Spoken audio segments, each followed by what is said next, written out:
I'm glad we went ahead and got the camera out because this fish is almost gone. Now you talk about farm to table. This is pond and river to table, man.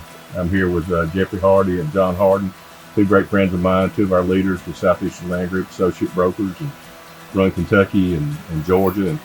And guys, this is the good stuff, isn't it? Unbelievable. Yeah, Can't beat it. A lot of fun today. We had a great little farm pond trip here on this 220-acre tract on Tallapoosa River, straddling the Chambers Tallapoosa line that we have for sale. You know, we caught in the farm pond here. We caught a bunch of largemouths, 8 toes, and we threw the fish back. But you know, you caught some nice fish. You caught some nice spots and red eyes. Yeah, I caught a nice spot. John got a red eye. I caught a red eye. It was fun though. And you know, this whole episode is about really the richness of being on the river. And there's really just something deep and spiritual about being on the river. Just the water, it's just such a blessing. And a little bit later on, we're going to look at some artifacts and things that we found around the river over the years. You know, Jeffrey, you found some neat stuff. John has. And the neatest thing we found today were these fish. You know, so we fried these fish right here, creekside. You see, we pulled up there with the canoes. You know. Doesn't get any fresher than this. No, this is this is as organic as it gets. And had some home fries and homegrown tomatoes, and it just don't get no better than this. And I'm just happy to be here, enjoying this beautiful weather and enjoying the river. There he is.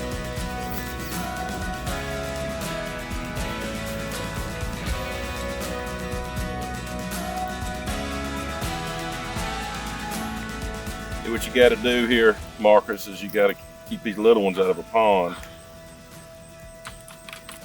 These ponds get overpopulated with small ones, so we're going to keep these, and they make great table fare. Delicious.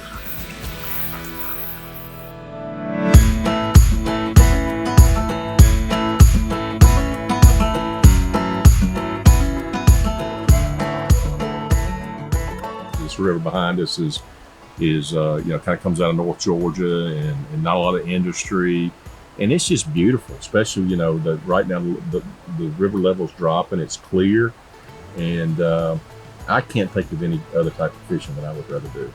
It is fun. Yeah, we're going to get to what's in, you know, that's the big mystery. We're going to get to what's in Jeffrey's hand there in a minute. That's our $10,000 question. But another interesting thing about the river is the ancient people congregated around the river.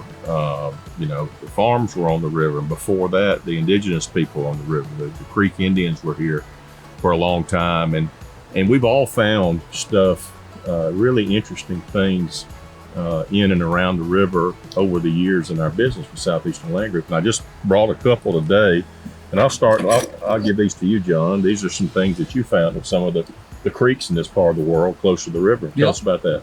So these little pieces, and I actually found a pot as well with a little chip out of it, but I didn't want to bring it out here and risk getting it broken or something like that. So, but what I've got here are some interesting pieces of pottery.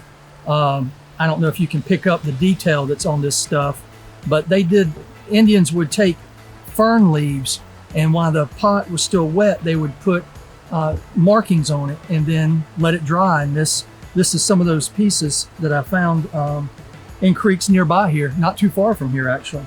So no matter where you are in our state or across the Southeast, you can find pieces of things like this. You just got to take time to look.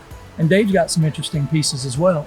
Yeah, you know, just been very fortunate being in this business, and you know, in the land and timber business, you find so many artifacts. And just this past week, just yesterday, you know, I was with one of my daughters fishing in our Bass Lake.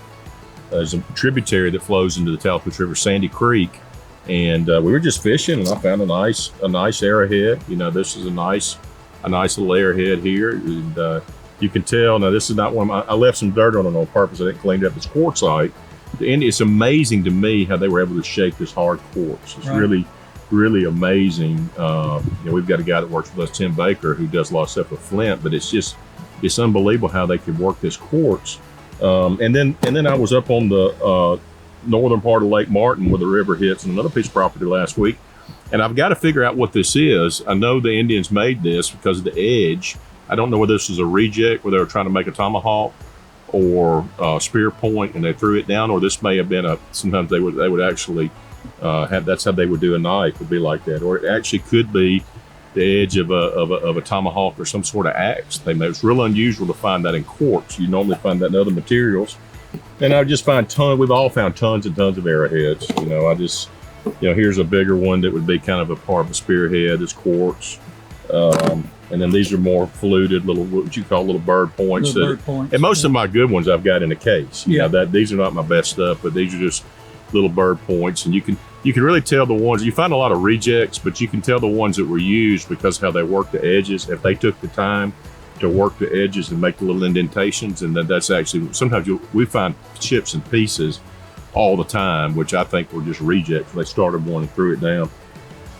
And then another thing that's interesting is behind my house, this is actually, everything I showed you was quartz, but this is flint, like a South Alabama flint, like a light colored flint. And so that just shows how they traded and moved around. Like this was made probably hundreds of miles away, and this is another little But as they point. traveled, they would trade. They would trade and move. And that's another thing people don't realize about their villages is that they moved their villages. They'd farm and they'd fish and they'd kind of, do everything they could do in an area. And they didn't have commercial fertilizer, and the game would move, and then they normally stay close to a river. They would, and that water source, right? And so you find, we're not that far from, the historic Horseshoe Bend site, Battle of Horseshoe Bend, where there's really a monumental battle in the history of our country, where the Creek Alliance was broken and really precipitated the settlement of this area and the unfortunate Trail of Tears. And this is another interesting piece that we found. This is a grinder stone. I don't know if you can pick it up, but you can see the indentation, but where they would grind corn. They carried this with them as they moved around, and they'd actually grind. You imagine just something that some of the women would do, and you imagine the amount of work of grinding that little bit of corn there for their purposes, and of course the big, kind of the big kahuna that we found all kind of stuff. But Jeffrey, several years ago at this site here on the river, Jeffrey was out here fishing with some friends and brought me something really interesting, and I had to figure out what it was, talk to some experts, and tell us about what you found here a few years ago, Jeffrey. Well, I wasn't exactly sure what I had found. I was just laying in the creek there, trying to cool off after fishing, and felt it was pretty slick, and saw it had this indentation in there to it. And show that. You can actually see there.